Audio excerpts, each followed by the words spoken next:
नमस्कार, बहुत स्वागत है आप सभी का। आप देख रहे हैं आपकी बात और मैं हूं अभिलाष मिश्रा। आज हम बात करेंगे जीएसटी की, जिसे लेकर के केंद्र सरकार लगातार ये कह रही है कि आप उत्सव मनाइए क्योंकि आज से आपके बचत वाले दिन फिर से शुरू हो रहे हैं। जीएसटी बहुत तेजी से कम किया गया और कम किया गया बहुत सारे बड़े प्रोडक्ट्स पर, और यह स्लैब घटाने से कहा जा रहा है कि 44,000 करोड़ रुपए मार्केट में लिक्विडिटी बढ़ने वाली है। यह भी कहा जा रहा है कि इससे आम जनता को बहुत राहत मिलेगी और वो पैसा जो वो अभी तक टैक्स के रूप में दे रहा था वो बचाएगा और उससे घर बनाएगा, कार खरीदेगा, जेवर खरीदेगा और उससे अपने उज्जवल भविष्य के लिए काम में लाएगा। उधर कांग्रेस का कहना है कि पहले यह बताइए कि आप ही दर्द देते हैं और आप दवा देकर के कहते हैं कि आप मेरे गुण गाइए। जीएसटी लगाया किसने था इतना? आटे पर जीएसटी, दही पर जीएसटी, दूध पर जीएसटी, पढ़ाई पर जीएसटी, दवाई पर जीएसटी, किसने लगाया था इतना ज्यादा जीएसटी?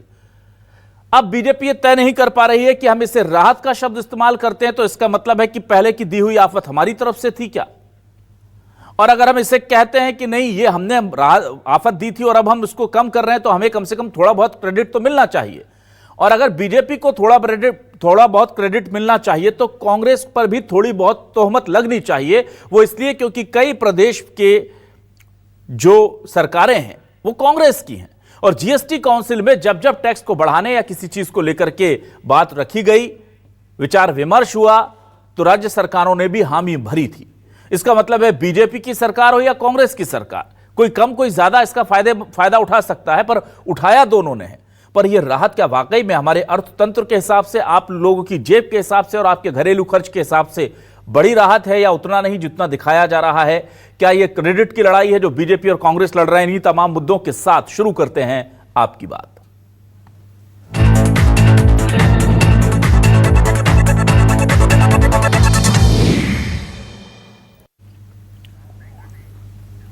सबसे पहले सुनिए कि आज जीएसटी का जो उत्सव मनाया गया है उसे लेकर मोहन यादव जब पहुंचे हैं व्यापारियों के बीच और स्वदेशी का बिगुल उन्होंने फूका तो क्या कहा, सुनिए। जीएसटी के माध्यम से मोदी जी ने जो कमाल किया है हम सब जानते हैं। पहले कई सुधार मोदी जी ने किए हैं, इसके पहले भी जिस ढंग से इनकम टैक्स के मामले में बदलाव किया, एक नंबर का पैसा बढ़ाया, बेईमानी पे कंट्रोल करते हुए सभी क्षेत्रों में विकास के लिए अब भारत के अंदर आप एक से बढ़कर एक सभी प्रकार की सौगातें देखोगे तो वाकई अद्भुत रहेगी। और उससे बढ़कर के अपने किसानों के लिए, युवाओं के लिए, महिलाओं के लिए, गरीबों के लिए सरकार के पास धन की कोई कमी नहीं है। जो जहां है वहां स्वदेशी का नारा लगाए, स्वदेशी अपनाए और ये घटी जीएसटी मिला उपहार।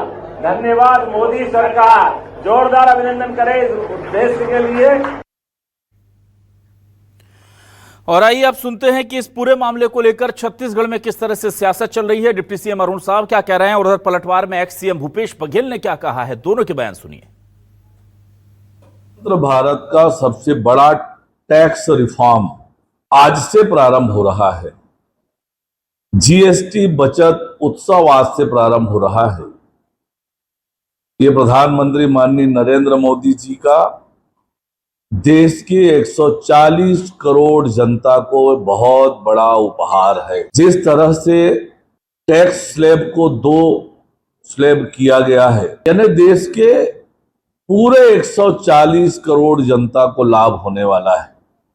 हर एक परिवार, हर एक गृहस्थी, वो छोटा हो या बड़ा, सभी को इसका बहुत बड़ा लाभ होने वाला है। व्यापार बढ़ेगा, हर एक परिवार में बचत होगी, परिवार में खुशहाली और समृद्धि आएगी। 2017 से आज 2025 हो गया, 8 साल हो गए, अभी तक की 1 नेशन 1 टैक्स नहीं हुआ। 5 से 2 स्लैब किए हो, उसमें भी लोगों को भला होने वाला नहीं है। प्रधानमंत्री जी ने जीएसटी के बारे में बताया और 2.5 लाख करोड़ रुपया लोगों को बचेगा। तो 140 करोड़ देश की जनता, देश की आबादी है और यदि 2.5 लाख करोड़ को यदि डिवाइड करो 140 करोड़ में तो 1300 समथिंग राशि आएगी। मतलब एक व्यक्ति को केवल 115 रुपया महीने लाभ होगा। तो 115 रुपया के लिए इतना है तो भाई 115 रुपये में क्या मिल जाता है आज के जमाने में।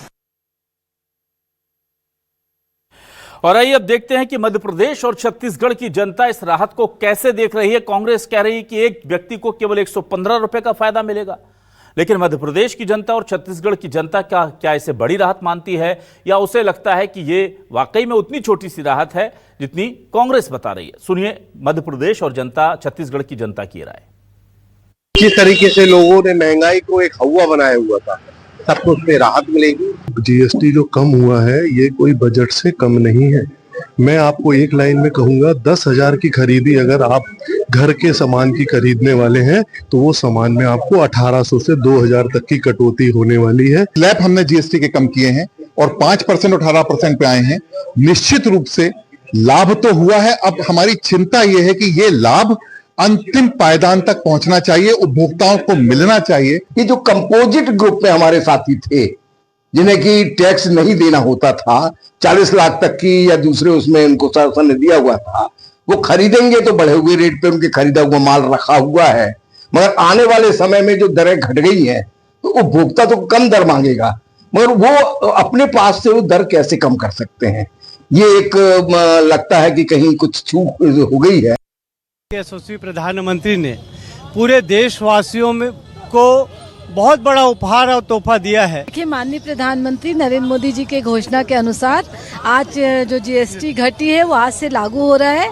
उसको हम बचत उत्सव के रूप में मना रहे हैं और इसका जो फायदा है वो सिर्फ गृहिणियों को नहीं है, व्यवसायियों को भी इसका फायदा हो रहा है, विद्यार्थियों को भी इसका फायदा हो रहा है। तो कम हुआ है, 12% कम हुआ है और दुकानदारों की लागत भी कम हुई है। हमारा इन्वेस्टमेंट जैसे 1 करोड़ था तो अभी 90 लाख का इन्वेस्टमेंट हो गया, तो उतने बैंक से उतने हम लोन का फायदा भी हो गया। इसमें आम जनता को भी फायदा है और व्यापारियों को भी फायदा है।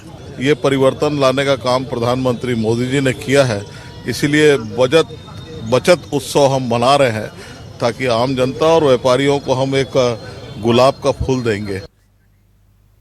सवाल क्या है आज के? सवाल बहुत महत्वपूर्ण है, सवाल लेकर आ रहे हैं आपके सामने। सवाल ये रहे आपके टेलीविजन स्क्रीन पर, आज देश में जीएसटी से राहत, सरकार बोली देश मना रहा है बचत उत्सव।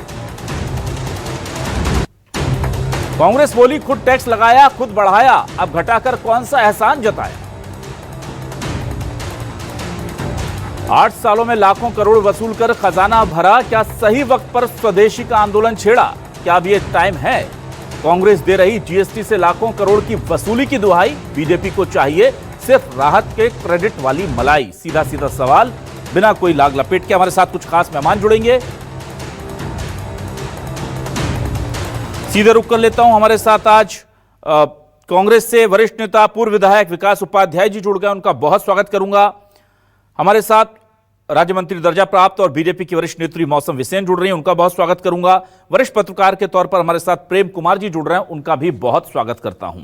चलिए, सबसे पहले विकास जी आपके पास आता हूं। विकास जी, बचत उत्सव मनाया जा रहा है, इस उत्सव में आप शरीक हुए कि नहीं? आपने मिठाइयां बांटी हैं कि नहीं? आपके पहले प्रश्न को मैं बहुत ध्यान से सुन रहा था कि राहत दी गई, छूट दी गई, मतलब पहले लूटा गया था, पहले बहुत गुना बढ़ा देना, फिर उसको कम कर देना। यही मोदी जी है तो मुमकिन है। जनता को राहत, अगर आप आज इस बात को कह रहे हैं कि जनता को राहत मिल रही है, हम उत्साह मना रहे हैं, तो 8 साल 55 लाख करोड़ रुपए की वसूली भारतीय जनता पार्टी की केंद्र सरकार की वजह से कितने लोगों के काम धंधे बंद हो गए, बेरोजगार हो गए, लोग कर्जदार हो गए, लोगों की मृत्यु हो गई। जिस प्रकार से बोझ, टैक्स का बोझ, जीएसटी का बोझ आम जनता के ऊपर में डाला गया था, आज आप 55 लाख करोड़ रुपया वसूली करके 2.5 लाख करोड़ रुपए का फायदा देके किसको बेवकूफ बनाना चाहते हैं, किसको मिसगाइड करना चाहते हैं। भारतीय जनता पार्टी 1 जुलाई 2017 को जब ये तुगलकी फरमान कि एक देश एक जीएसटी चलेगा, एक टैक्स चलेगा, इसकी बात करके बड़े बड़े सपने दिखाए थे, उसी समय व्यापारी, छोटे काम करने वाले, छोटा बिजनेस करने वाले लोगों के ऊपर में एक बड़ी आफत आ गई थी। अब भारतीय जनता पार्टी को इस बात की जानकारी हो गई कि अब वो भारत नहीं, अब जागरूक भारत है, अब जनता जाग चुकी है, अब इतना बेवकूफ़ इनको नहीं बना सकते। जिस प्रकार से दाल, चावल, आटा, सब्जी, दवाई से लेकर हर चीज़ पर जीएसटी लगाकर आम आदमी को कर्ज के बोझ में बोझ में दबाने का काम किया। भारतीय जनता पार्टी को तो आम जनता से माफी मांगना चाहिए। राहुल गांधी जी को मैं धन्यवाद देना चाहता हूं। जिस दिन जीएसटी की बात भारतीय जनता पार्टी ने केंद्र सरकार और पार्लियामेंट में इसके लिए बात की थी, उसी समय से राहुल गांधी जी इसका विरोध किए और कांग्रेस पार्टी ने इसकी सड़क की लड़ाई लड़ी, इसको लेकर सड़क की लड़ाई लड़ी थी। व्यापारी बेचारे व्यापार करना है। अभी मैं आपकी बात को सुन रहा था, सब जो फैसला आया है उसी में जवाब है, उसी में हल है। मतलब आपने 8 साल लोगों को लूटा है और अभी आप पहले लूट कर अभी छूट दे दी। ठीक है। मेरे साथ इस वक्त हमारे साथ देश के जाने माने अर्थशास्त्री विजय सरदाना जी भी जुड़ गए, उनके पास भी मैं आऊंगा। विजय जी, पहले मौसम जी के पास आ जाता हूं इन सवालों के साथ। मौसम जी, अब राहत बोलेंगे तो इसका मतलब पहले आफत थी, आप छूट बोलेंगे तो इसका मतलब पहले लूट थी। इसको पहले जस्टिफाई कर दीजिए कि भाई पहले आप मानते हैं कि आपने बहुत ज्यादा वसूल लिया था जो जरूरत से ज्यादा था क्या? देखिए, इस भारतवर्ष की सरकार ने 2009 से 2014 का यूपीए के सरकार का कार्यकाल भी देखा है और अभी 2014 से 2025 अगर हम लूट की बात करें, जनता की आफत की बात करें, व्यापारियों की समस्या की बात करें, तो हम सब जानते हैं कि एक दौर वह भी था जब यूपीए की सरकार थी।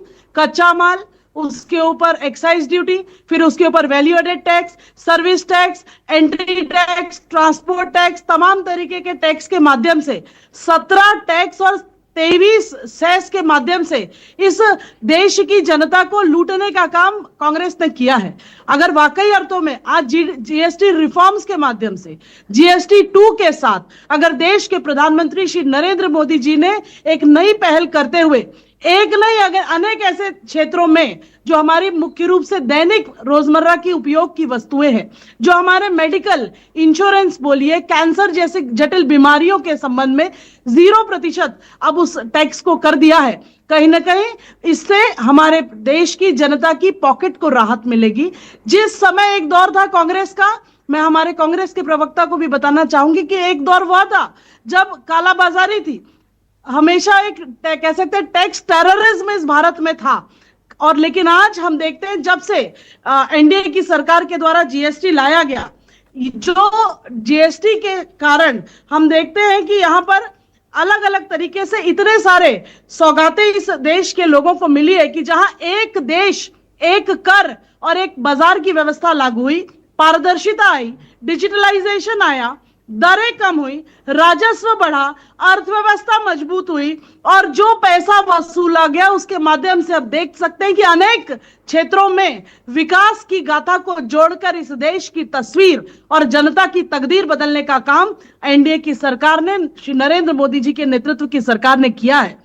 और इसीलिए यह वाकई जो आज से नवरात्रा का पर्व शुरू हुआ है, यह सभी भारतवासी के लिए भी पर्व है कि जिसके माध्यम से हम अपनी रोजमर्रा की जरूरतों को पूरा कर सकेंगे और अपने जो रोजमर्रा में इस्तेमाल होने वाली, चाहे हमारे कपड़ा हो, जूता हो, इन तमाम चीजों में भी जो टैक्स दरों को कम करके एक नई सहूलियत देने का काम देश के प्रधानमंत्री जी के माध्यम से किया है। इसके लिए हम इनकी बहुत सारी प्रशंसा करते हैं, क्योंकि देश आज भी भूला नहीं है वो दौर जब हम कहा करते थे महंगाई डायन मार जाते। हमने इस बात को भी देखा है और इसीलिए आज देश की जनता को यह बताने की जरूरत नहीं है कि लोगों की, व्यापारियों की, हर वर्ग की पॉकेट पर वाकई कैची चलाने का काम यूपीए की सरकार ने किया, ठीक है। एनडीए की सरकार ने किया। मौसम जी, आपने बहुत अच्छे से 2014 से पहले और आज के फैसले के बाद की पूरी की पूरी बातें रख दी। जो बढ़ाए थे, जो तेजी से बढ़ाते गए थे, दवाई पर, पढ़ाई पर, दूध पर, दही पर, रोटी पर, ब्रेड पर, जो इस तरह से आटे पर आपने टैक्स लगाया था उसको आप छिपा गए। चलिए मैं अगले राउंड में उस पर आऊंगा।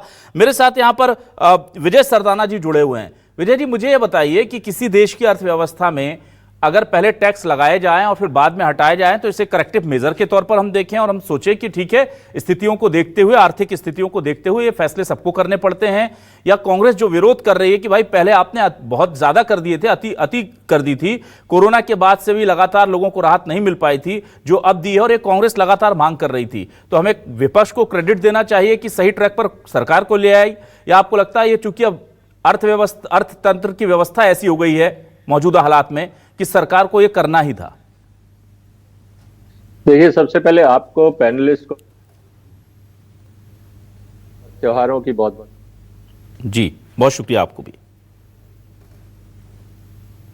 लाते हैं तो बहुत सारी अनसर्टेनिटीज होती हैं। आप जीएसटी लाए, मान लीजिए आपने 12% रख दिया होता, कलेक्शन बराबर नहीं होता, राज्य सरकारें खड़ी हो जाती हैं कि हमारा पैसा नहीं मिल रहा, हमारे पास संसाधन नहीं है, डेवलपमेंट का काम रुक जाते। आप कोई भी नई चीज लाते हैं तो पहले प्रिकॉशनरी अप्रोच रखते हैं। अगर टैक्स का मामला है तो अगर मान लीजिए 18% आपको एक एवरेज मिल रहा है तो आपने कहीं पे 12, कहीं पे 24, कहीं पे 5 जीरो कर कुरा के आपने कहा कि भाई जो मेरा कलेक्शन था कम से कम उतना तो मिल जाए।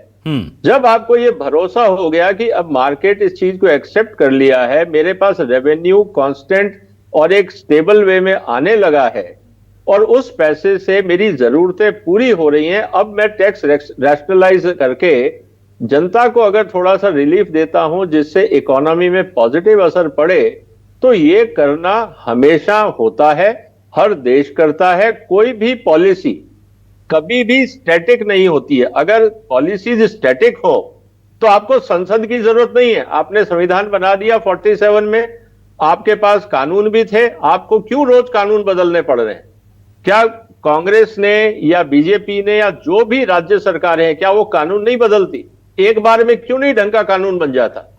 तो समाज बदलता है, जरूरतें बदलती हैं, खर्चे बदलते हैं, आमदनियां बदलती हैं। आप नए एरियाज में टैक्स लगाते हैं, पुरानों में घटाते हैं।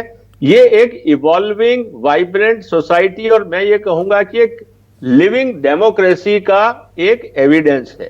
तो ये कहना कि पहले क्यों नहीं किया, अब क्यों हो गया? अगर मैं ये कहूं कि कांग्रेस ने 40-50 साल काम किया, अलग अलग हर बार पार्लियामेंट में क्यों नए कानून लाते थे? आपसे एक बार में कानून नहीं बनता था क्या?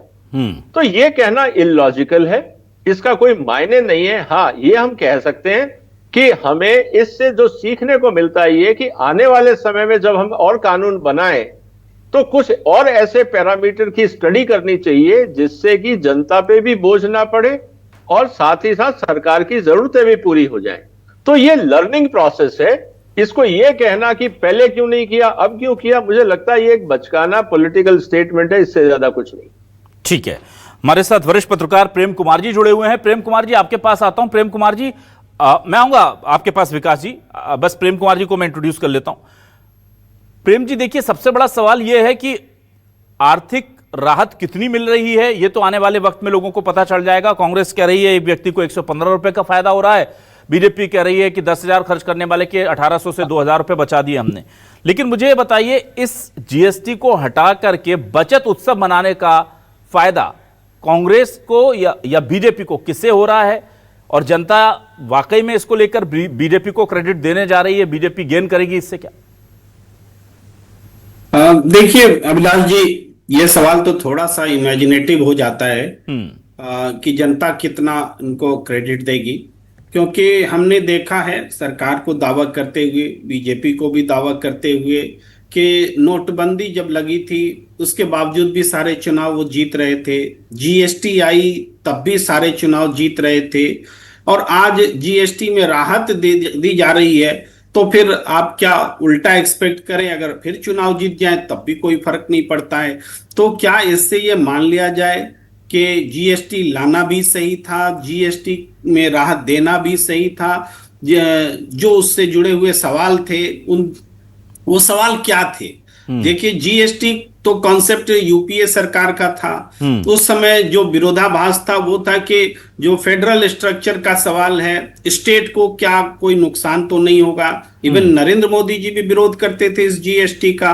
उनका कहना होता था कि हमारे स्टेट को नुकसान होगा। तो बाद में एक फॉर्मूला बना कि स्टेट को 3 साल तक अगर कोई नुकसान होता है तो उसकी भरपाई केंद्र सरकार करेगी, और एक व्यापक सहमति बनी, जबकि अपोजिशन और सारे दल मिलकर, सभी स्टेट मिलकर के इस जीएसटी को लेकर आए।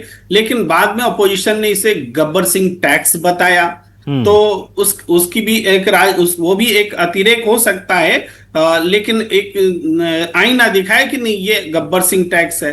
तो अब जो राहत दी गई है, क्या ये मान लिया गया है कि राहुल गांधी का कहना गब्बर सिंह टैक्स वो सही है? ये भी एक क्वेश्चन साथ में उठता है कि इसीलिए राहत दी गई है। लेकिन आप ये देखिए, 128 लाख करोड़ रुपए जीएसटी से वसूल हुए हैं अब तक। 128 लाख करोड़ जी। तो ये अमाउंट छोटा नहीं है, बहुत बड़ा अमाउंट है। और अभी जो राहत देने की बात की गई है वो राहत बहुत छोटी है, और उसको अगर हम उतने सालों से मल्टीप्लाई करें तब भी बहुत छोटी ही होगी ओवरऑल इसमें। तो मगर राहत तो मिलेगी, इससे तो कोई इनकार नहीं कर सकता।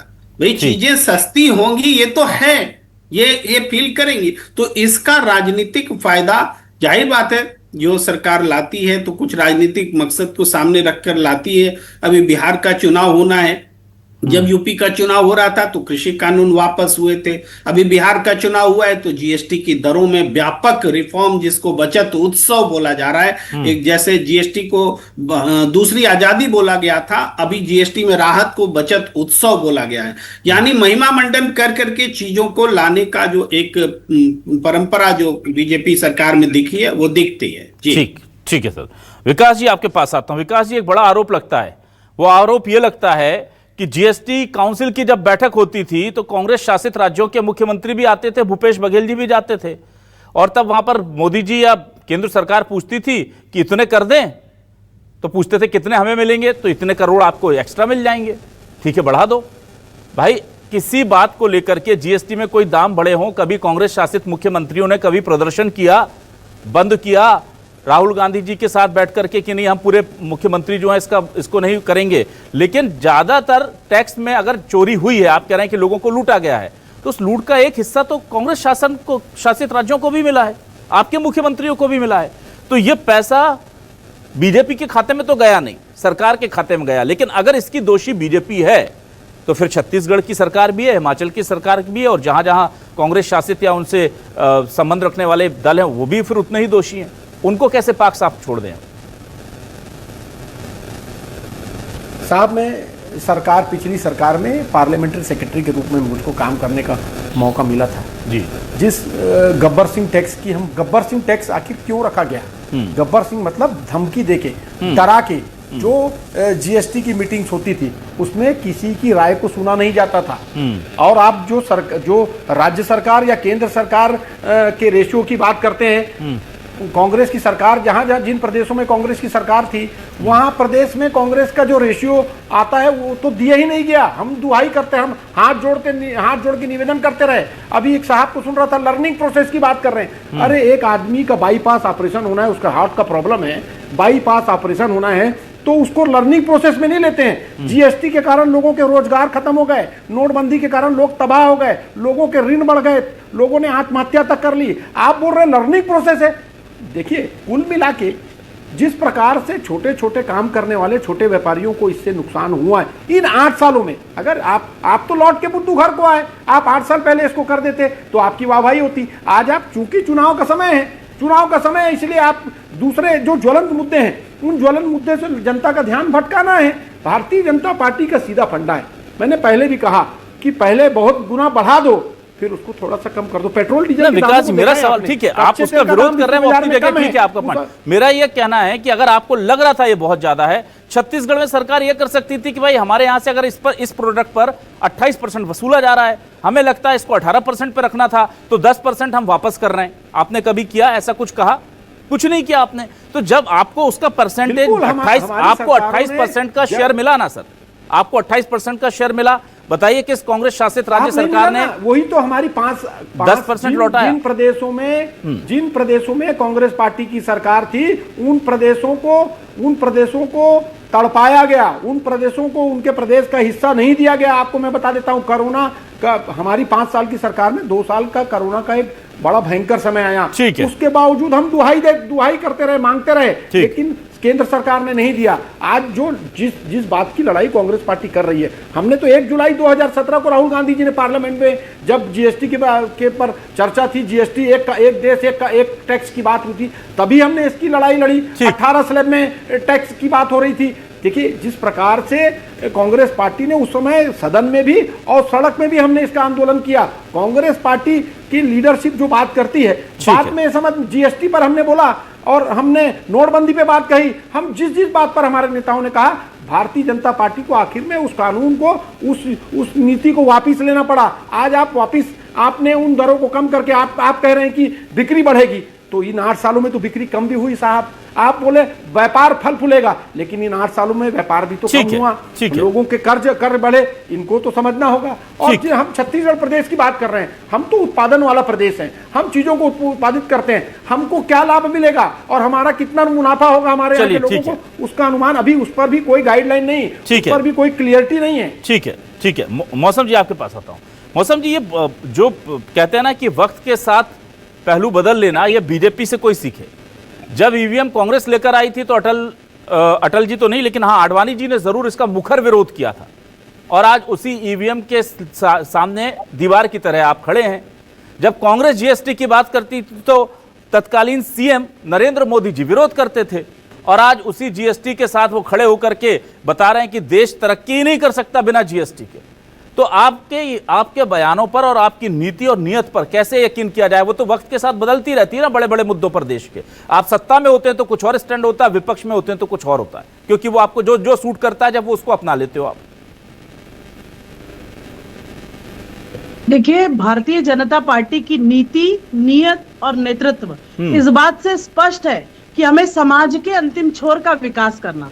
अगर कांग्रेस इस बात का क्लेम करती है कि जीएसटी कांग्रेस की सोच थी, तो मैं पूछना चाहूंगी कि कांग्रेस ने जीएसटी क्यों नहीं लागू, क्यों उनकी इच्छा शक्ति नहीं हुई? क्योंकि जब हम इन्फ्लेशन की बात करते हैं, 2014 से 2009 से 2014 में जब थोक महंगाई दर 8 से 10% हुआ करती थी, जब उपभोक्ता महंगाई दर 10% से ऊपर हुआ करती थी, उसके बाद भी इनके द्वारा जो दर कास्केडिंग टैक्स सिस्टम था, तब इनकी इच्छा शक्ति क्यों नहीं जागृत हुई? ये बात सही है कि जब इस देश में पिछले 11 वर्षों में हमने देखा कि केंद्र की श्री नरेंद्र मोदी जी की सरकार ने अनेक तरीके से काम किया। अभी हमारे कांग्रेस के आदरणीय कह रहे थे कोरोना के समय, मैं इन्हीं को याद दिलाना चाहती हूँ कि ये वही कांग्रेस है जब कोरोना में पूरे देश में मुफ्त टीकाकरण लगाने का काम माननीय नरेंद्र मोदी जी की सरकार ने किया, तो इन्होंने जनता को गुमराह करते हुए कहा कि ये नरेंद्र मोदी का टीका है। ये आज का विषय नहीं है, मैं उस चर्चा में नहीं जाना चाहूंगी, लेकिन ये बात साफ कह देना चाहती हूँ कि कोरोना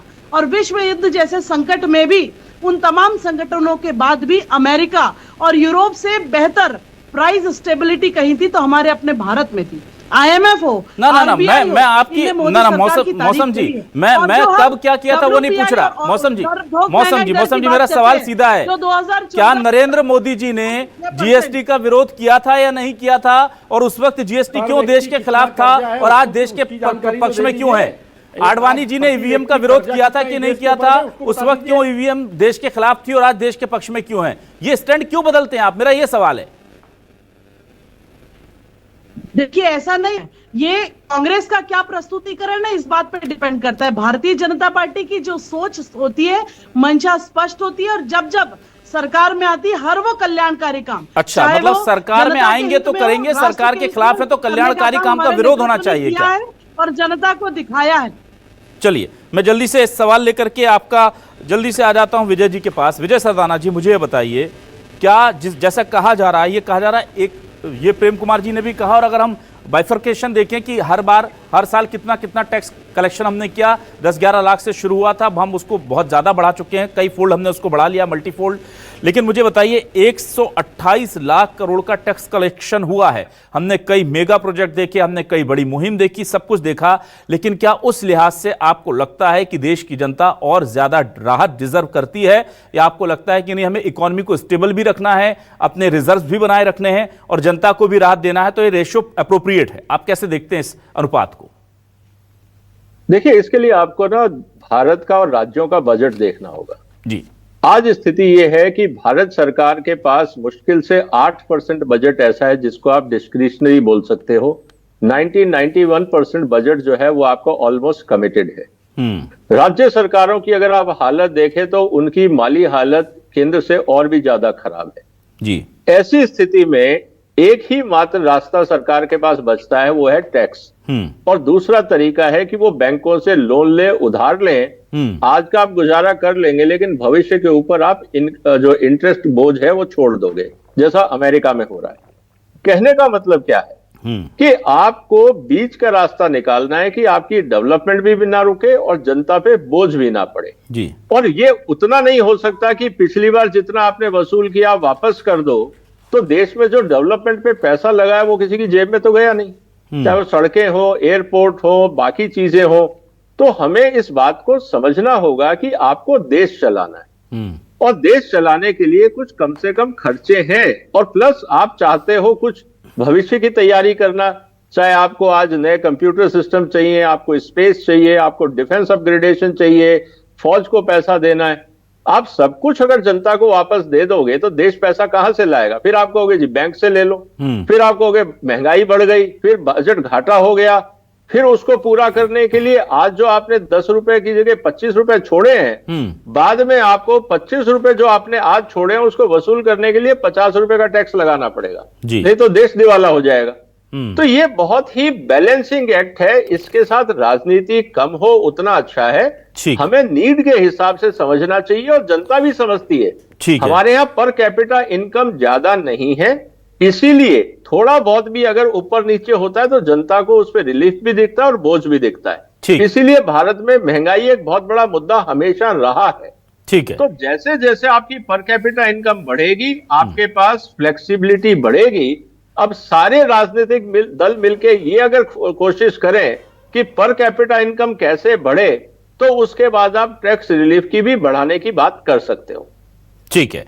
प्रेम कुमार जी, आपके पास आता हूं। देखिए, विकास जी ने दो बातें कही। एक बात उन्होंने कही कि कांग्रेस शासित राज्यों को जीएसटी का उनका शेयर मिल ही नहीं रहा था जिससे वो ट्रांसफर कर पाते अपने राज्यों के व्यापारियों को।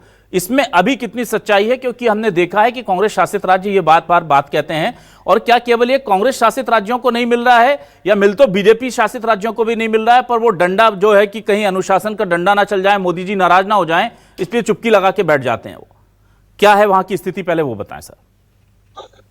देखिए अभिलाष जी, आवाज उठती रही है। कांग्रेस शासित प्रदेश के मुख्यमंत्री अक्सर ऐसी बातें करते रहे हैं, लेकिन ये वही बात हो गई ना, न्यूज चैनल में कई लोगों की सैलरी बकाया रहती है, तो 3 महीने से सैलरी नहीं मिली, तो हमेशा 3 महीने ही सुनते हैं, तो इसका मतलब हर महीने बाकी तो मिल रही ना, 3 महीने से बकाया है। उसी तरह से स्टेट गवर्नमेंट की अगर जीएसटी बाकी है, कुछ महीनों की बाकी है, तब भी वो दिया जाना जारी है, कुछ महीनों की बाकी है, ये स्थिति रहती है और वो आवाज उठाते हैं। उसके राजनीतिक मायने हैं, उस हिसाब से उठाते हैं। अब एक बात हम यहाँ कहना चाहेंगे कि जैसे टैक्स कलेक्शन ज्यादा हुआ तो हम उसको वापस तो कर नहीं सकते, देश के लिए काम आया तो, और इंफ्रास्ट्रक्चर में खर्चा हो गया, सही बात है। तो आज क्या इंफ्रास्ट्रक्चर में खर्चा होने की जरूरत नहीं है, फिर उसको घटाने की क्या आवश्यकता हुई? जीएसटी की दरें घटाने की आवश्यकता क्यों हुई? क्या अब इंफ्रास्ट्रक्चर में खर्च का प्लानिंग खत्म हो गया क्या? ये जो है, इसमें एक सामंजस्य बनाने वाली जो बात होती है, उसी के हिसाब से कभी कोई टैक्स गब्बर सिंह टैक्स हो जाता है और कभी वो बचत उत्सव में बदल जाता है, ये उसके हिसाब से होती है। आप देखिए, जितने प्रति व्यक्ति आय में जितनी बढ़ोतरी हुई है, क्या महंगाई उससे ज्यादा तेजी से नहीं बढ़ी है? भाई 2014 में सोना 27,000 के आसपास था, आज 95,000 के आसपास है। चांदी 43,000 के आसपास था, आज 1,30,000 के आसपास है पर केजी, और इसमें समझ लेंगे 10 ग्राम में। पेट्रोल 72 रुपए था, आज 105 था, 5 है। गेहूं 1,400 रुपए था प्रति क्विंटल, आज 2,425 रुपए प्रति क्विंटल। दूध 36 रुपए था, आज 60 रुपए। तो ये जो महंगाई दिख रही है 2014 से लेके 25 के बीच में, आमदनी प्रति व्यक्ति क्या दुगनी हुई है? डबल तो नहीं हुई है। तो उस हिसाब से हम देखें तो जनता पर भार बढ़ा है। और उसके बाद टैक्स, सबसे बेसिक बात क्या है? कॉर्पोरेट टैक्सेस को घटाया गया है। पहले कॉर्पोरेट टैक्सेस सबसे ज्यादा हुआ करते थे। सोच होती थी कि पैसों वालों से टैक्स ज्यादा ले और गरीबों को कम टैक्स ले। अब हो गया नहीं, रैशनलाइज कर दीजिए, अमीर भी उतना ही टैक्स देगा जितना गरीब टैक्स देगा। यही है गब्बर सिंह टैक्स, अगर बोला जाए सही मायने में। एक गरीब आदमी उतना ही टैक्स क्यों देगा किसी वस्तु पर जितना सबसे अमीर व्यक्ति भी देगा? गरीब आदमी को राहत तो चाहिए। एक और पहलू है कि भाई मनमोहन सिंह की सरकार में 27 करोड़ लोग गरीबी रेखा से ऊपर उठ गए और मोदी जी की सरकार में 25 करोड़ लोग गरीबी रेखा से ऊपर उठ गए, तो 52 करोड़ तो यही हो गए। तो 80 करोड़ लोगों को 5 किलो के अनाज पर क्यों डिपेंड करना पड़ रहा है? यानी आंकड़ों में भी झोल है, ये भी मैं कहना चाहता। जी महत्वपूर्ण बात आपने बताई है और इसी सवाल के साथ मैं वापस आता हूं। विकास जी, देखिए ये बात आज मल्लिकार्जुन खड़गे जी ने भी ट्वीट करके लिखी है बात और कहा है कि केवल 3% लोगों को 60% जो राहत है वो दे दी जाती है और 67% लोगों से 95% का जो एक्स्ट्रा जो टैक्स का भार है वो आम लोगों पर डाल दिया जाता है। ये बात कही जा रही है। उन्होंने अपने ट्वीट में कुछ आंकड़े भी दिए हैं, मैं एग्जैक्ट उसका नंबर्स तो नहीं पता, लेकिन 3% लोगों को राहत मिल रही है और बाकी लोगों पर बोझ पड़ रहा है। ये उसका लब्बो-लुआब रहा है। इसको लेकर आप क्या कहेंगे? ये जो टैक्स का जो इसका अलॉटमेंट किया गया है, एलोकेशन किया गया है, क्या वो आम और गरीब लोगों पर ज्यादा बोझ डाल रहा है बजाय कि जो कि प्रेम जी कह रहे थे कि कॉर्पोरेट टैक्स घटा दिया गया?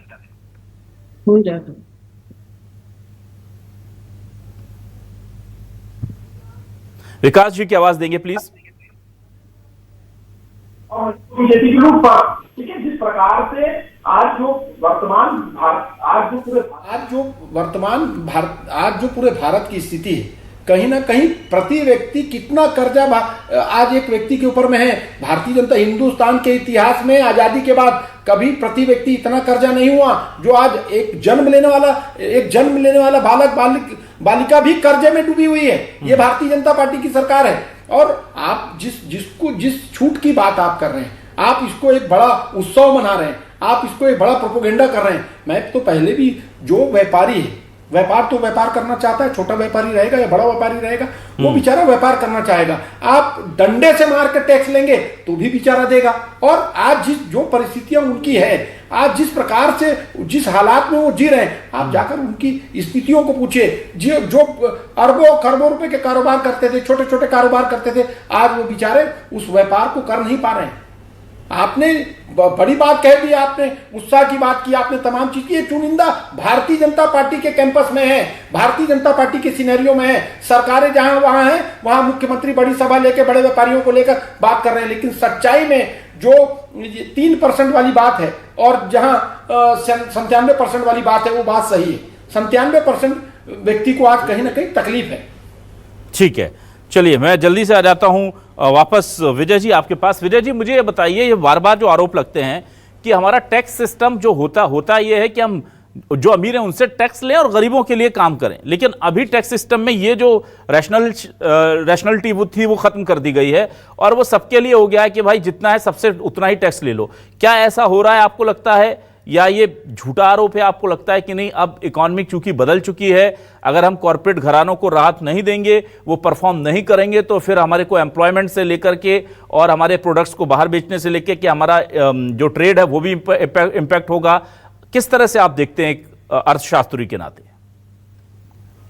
देखिए, दो चीजें होती हैं टैक्सेशन में, एक है डायरेक्ट टैक्स, एक है इनडायरेक्ट टैक्स। जी, जो जीएसटी है वो है आपका इनडायरेक्ट टैक्स। अब उसमें गरीब आदमी हो या देश का सबसे अमीर आदमी हो, सब बराबर टैक्स देते हैं। अगर मान लीजिए आज 5% आटे पे या 0% आटे पे है या किसी और चीज पे 5% है, पेंसिल पे 0% है, तो मेरा बच्चा खरीदेगा या झोपड़ी में रहने वाला खरीदेगा या देश का सबसे अमीर आदमी पेंसिल खरीदेगा, किसी पे टैक्स नहीं लगेगा।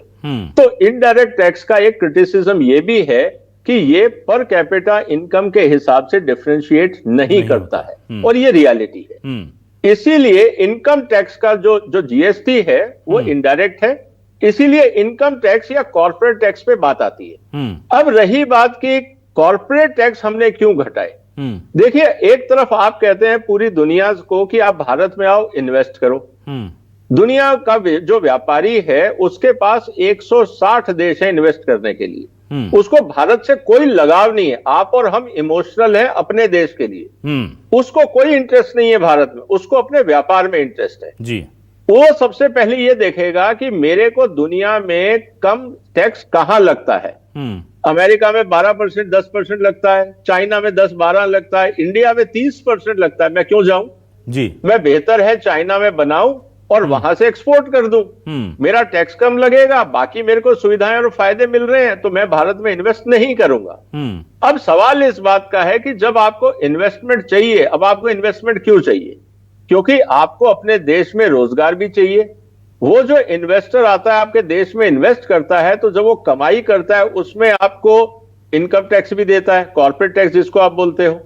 उसके बाद वो आपके जो रॉ मटेरियल खरीदता है वहां इनकम जनरेशन होती है, जो उसके आने से इंफ्रास्ट्रक्चर पे रेवेन्यू जनरेट होता है, चाहे वो टोल टैक्स हो, बाकी हो, वो भी आपको मिलता है। आपके यहाँ पे इकोनॉमिक एक्टिविटी, एंसिलरी इंडस्ट्री, छोटी बड़ी कंपनियां, रिपेयरिंग शॉप, बहुत कुछ खड़ा हो जाता है। उसका मल्टीप्लायर इफेक्ट भी है। तो आप इस बैलेंस व्यू में चलते हो कि मेरे पास एज ए भारत सरकार तो इतना पैसा नहीं है कि मैं जूता भी बनाऊं, चप्पल भी बनाऊं, बर्तन भी बनाऊं, फ्रिज भी बनाऊं, सब कुछ बनाऊं। तो मैं वो काम करूंगा एज ए सरकार जो एसेंशियल है, पुलिस है, लॉ एंड ऑर्डर है, आर्मी है, रेलवेज है, ये मैं कर लूंगा। बाकी काम वो कंपनियां करें जो कर सकती हैं। और विदेशी कंपनी आती है तो टेक्नोलॉजी भी लाती है, मैनेजमेंट भी लाती है, और आपके लोगों को रोजगार भी देती है। और उस रोजगार से आपको फिर लोगों की सैलरी मिलती है, तो उसमें भी टैक्स मिलता है, उससे भी आप जीएसटी कलेक्ट करते हो। कहने का मतलब क्या है कि आपको इकोनॉमी को सर्कुलर इकोनॉमी बनाना है, ताकि जो मनी रोटेशन है वो बढ़े जी। और जितना मनी रोटेशन बढ़ता है उतने उसके मल्टीप्लायर इफेक्ट बढ़ते हैं। अब दूसरा तरीका यह है कि हमें क्या जरूरत है किसी विदेशी इन्वेस्टमेंट की, मत करिए आप।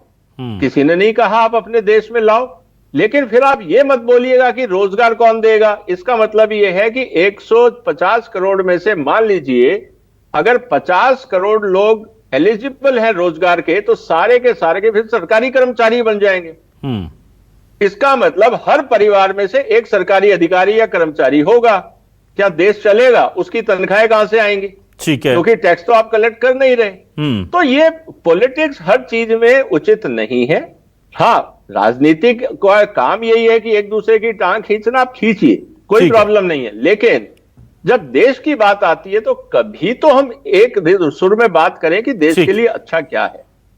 ठीक है, मैं वापस आता हूं जल्दी से प्रेम कुमार जी आपके पास। प्रेम जी, आपसे मेरा सवाल यहां पर यह बनता है कि देखिए बिहार इलेक्शन भी है, और जब आपने बताया था कि इससे पहले जो हम इनकम टैक्स देख रहे थे वहां पर भी एक इलेक्शन था, फिर से इलेक्शन है, टाइमिंग बहुत क्रूशियल है। और सबसे बड़ी बात है कि राहत जब दी जाती है तो उस राहत को ऐसा बना दिया जाता है, सारे सीएम को निर्देश दे दिया कि जाओ और बाजार में जा जाकर के लोगों के बीच में इसे उत्सव के तौर पे मनाओ। मतलब छोटे कार्यकर्ता छोड़िए, सीएम बाजार पहुंच गए और वो व्यापारियों से बात कर रहे हैं। तो ये जो पूरा किसी भी मामले को पूरा इवेंट के तौर पर क्रिएट कर देना, हालांकि ये ट्रेडमार्क रहा है मोदी सरकार का, गवर्नमेंट का, लेकिन मुझे ये बताइए ये कितना फ्रूटफुल रह रहा है, कितना असर हो रहा है, और क्या ये मैसेज कन्वे कर पाने में सफल हो रहे हैं ये लोग? आपको लग रहा है जनता के बीच में हर बार जब ये पहुंचते हैं तो वो जनता को लगता है कि यार सरकार ने कुछ बड़ा कर दिया हमारे लिए? देखिए, जब फौरी तौर पर राहत मिलती है तो जनता उस राहत को महसूस करती है जी। और यही वजह है कि राजनीति बार बार इस नुस्खे को आजमाती है। फ्री बीज भी इसका उदाहरण है, उससे भी जनता को फौरी राहत मिलती है। और ये भी एक तरह का फ्री बीज ही है। चुनाव से ठीक पहले अगर किया जाता है, इस पर डिबेट हो सकता है क्योंकि चुनाव में अभी घोषणा होनी बाकी है, आचार संहिता लगनी बाकी है, लेकिन फिर भी इसको हम लोग तो इस रूप में देख सकते हैं कि ये फ्री बीज ही है। तो फ्री बीज का फायदा राजनीति को होता है, सरकारों को सरकार बनाने में, वोट लेने में होता है। इसमें तो हम मना नहीं कर सकते, कोई भी इनकार नहीं कर सकता। लेकिन एक बात है कि इस चीज को, जैसे जीएसटी है, इसको अगर दो ही तरह से होगा, या तो बहुत वार्मली जनता इसको एक्सेप्ट करेगी खुशी खुशी, या फिर सवाल पूछेगी कि अब तक कहां थे, या दूसरी तरह की बातें होंगी। तो इसमें जो व्यापारी वर्ग है, कारोबारी वर्ग है, उसका बहुत कुछ जाता नहीं है। वो तो किसी न किसी तरह से आपको फायदे में बना के रखता है। लेकिन जो उपभोक्ता वर्ग है उस पर इसका असर पड़ता है, और उपभोक्ता पर इसका असर पड़ेगा। और एक बात इससे इतर हम बोलना चाहते हैं कि जीएसटी का जो ये है थ्योरी है, एक तरह से इसका जो फायदा मिलता है जीएसटी का, जहां पर वस्तुएं बिकती हैं उस स्टेट को फायदा मिलता है, अगर स्टेट की बात करें तो। लेकिन जहां पर प्रोड्यूस होती हैं उसको उसका फायदा नहीं मिलता है। तो इसकी वजह से जीएसटी आने के बाद में प्रोडक्शन को इंसेंटिव नहीं मिला है। राज्य सरकारें उद्योग लगाने, एमएसएमई और इन सब चीजों का विकास करने पर ध्यान नहीं दे रही है, क्योंकि उनको जीएसटी का फायदा तो उपभोग से मिलेगा, जितना उपभोग होगा उतना उसको फायदा मिलेगा। ये एक बहुत बड़ा डिमेरिट है आज के जीएसटी सिस्टम में। जी ठीक है, विकास जी आपके पास आता हूं। विकास जी, देखिए आप लोग कहते जरूर हैं, विरोध जरूर करते हैं, लेकिन बीजेपी कहीं ना कहीं इस चीज को यूटिलाइज कर लेती है। ऑपरेशन सिंदूर अभी कल परसों फिर राजनाथ जी ने बोल दिया वो जारी है। वो किसी भी चीज को बहुत अच्छे से सियासी तौर पर भुनाना जिसे कहते हैं वो करना जानते हैं। वो टैक्स लगाते हैं तो उसे देश के लिए जरूरी बताते हैं, one nation one GST one tax करके उसका महिमा मंडन होते हैं, और जब वो हटाते हैं तो फिर वो बचत उत्सव भी मना लेते हैं। ऐसे में कांग्रेस कब रिवाइव करेगी खुद को, और कांग्रेस कब सीखेगी कि भाई इस तरह से की हुई चीजों को कैसे हमें पब्लिक तक पहुंचाना है, मैसेज कन्वे कैसे करना है, और सीधे तौर पर अगर मैं सीधी भाषा में बोल दूं कि भाई कैसे हमें इसका उपयोग कर लेना है सियासी तौर पर, कोई भी काम हम करते हैं तो। साहब देखिए, कई मसलों पर राजनीतिक इंटरफेरेंस नहीं होना चाहिए, लेकिन आप भारतीय जनता पार्टी की बात कर रहे हैं, केंद्र सरकार यूटिलाइज कर लेती है, तमाम चीजों को कह रहे हैं। 3 कृषि कानून आपने देखा था ना, यही भारतीय जनता पार्टी 3 कृषि कानून को वापस लेने की बात कभी नहीं की। जब हजारों की संख्या में किसानों की दिल्ली की सरहद में मौतें हुई, उसके बाद 3 कृषि काले कानून को आपने वापस लिया। भारतीय जनता कांग्रेस पार्टी ने सदन में भी उस समय राहुल गांधी जी ने इस कानून को काले कानून कहा था जी। जब जीएसटी की बात हुई, आधी रात को आपने नोटबंदी की बात कर दी। नोटबंदी पर भी राहुल गांधी जी ने पार्लियामेंट में इस पर सवाल खड़ा किया था।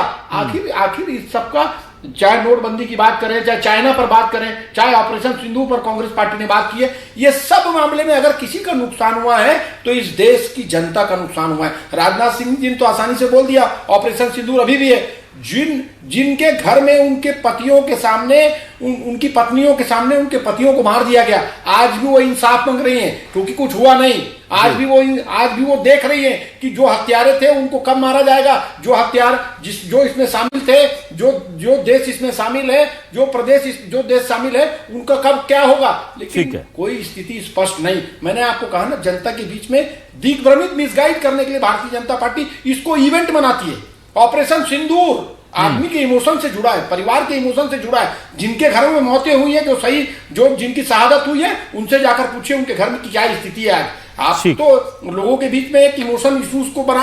आप जैसे अभी आपने बात कही, मुख्यमंत्रियों को आदेश कर दिया गया, मुख्यमंत्री बाजार में घूम रहे हैं। अब कोई भी बाजार में मुख्यमंत्री कोई प्रदेश का घूमेगा तो कोई व्यापारी कहने वाला है कि 8 साल आपने तो हमको लूटा है, 8 साल में आप कहां गए थे, जो जीएसटी की मार हमको पड़ी, हम कर्जदार हो गए, हमारे घर में तबाही हो गई, हमारे काम धंधे बंद हो गए।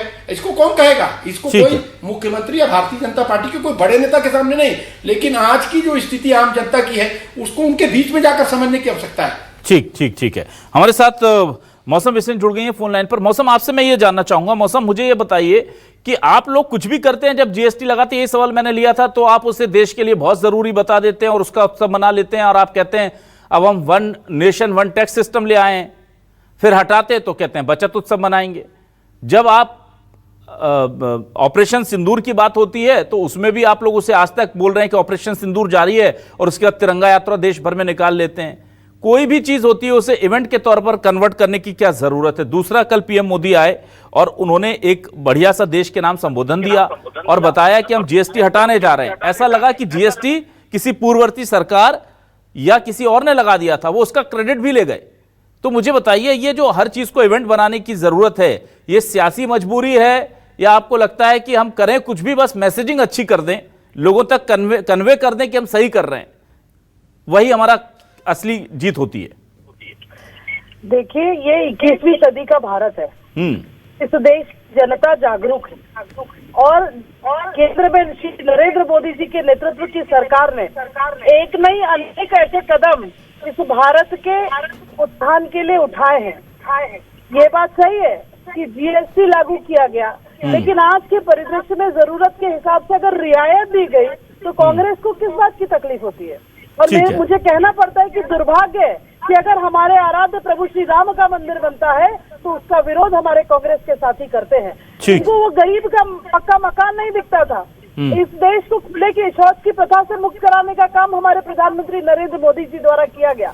तमाम ऐसी जन कल्याणकारी योजनाएं कि इन्हीं के राहुल गांधी जी कहते थे कि हम पैसा बेचते हैं लेकिन हितग्राही तक नहीं पहुंचाता, बीच बचौलिए खा जाते हैं, लेकिन आज जनधन खाते के माध्यम से हर गरीब का खाता बना है। मैं ये कह सकती हूँ कि लंबे वर्षों बाद 2014 से इस देश की कमान श्री नरेंद्र मोदी जी के हाथों से, और एक ऐसी विचार जिसका मूल ध्येय है कि हमें समाज के अंतिम छोर का विकास करना। विकास जी की आवाज देंगे प्लीज पीसीआर। होती है संविधान के बारे में, संविधान को खटगरे में खड़ा करने वाली इनकी नेत्री इंदिरा गांधी जी लेकिन इनके नेता राहुल गांधी जी लाल किताब लेकर देश भर में घुमा करते हैं। और इसी अच्छा मौसम जी एक बात बताइए, मौसम जी, अगर राहुल गांधी जी इतने ही ना समझे देश की सियासत में, तो जब वो कहते हैं कृषि कानून गलत है हटा लो, आप उनको भी बुरा बोल लेते हैं और हटा लेते हैं और फिर उसमें हटाने का भी क्रेडिट आपको चाहिए। वो कहते हैं कि भाई जीएसटी 18% के स्लैब पर लेकर के आओ, ज्यादातर नोटबंदी में भी कहा, हाँ नहीं जीएसटी 18% पर लेकर आओ, आप जीएसटी हटा भी लेते हैं उसका क्रेडिट भी आपको चाहिए, उनको कुछ क्रेडिट नहीं देना है। वो जो कहते हैं करना आपको वही है, पर क्रेडिट उनको नहीं देना है, उनको गालियां देनी है और फिर कहना है कि हमने कर दिया और अच्छा कर दिया। नहीं, देश की जनता को संकट में डाल के करना है, देश की जनता को भुगता के करना है, ठीक है विकास जी ठीक है। मौसम जी से जवाब ले लेते हैं। मौसम जी सुन जी, बोलिए मौसम जी। मेरी आवाज आ रही है? बिल्कुल सुन पा रहे हैं। देखिए, क्रेडिट लेने की, वोट लेने की, चुनाव की राजनीति, ये संस्कार कांग्रेस के हैं।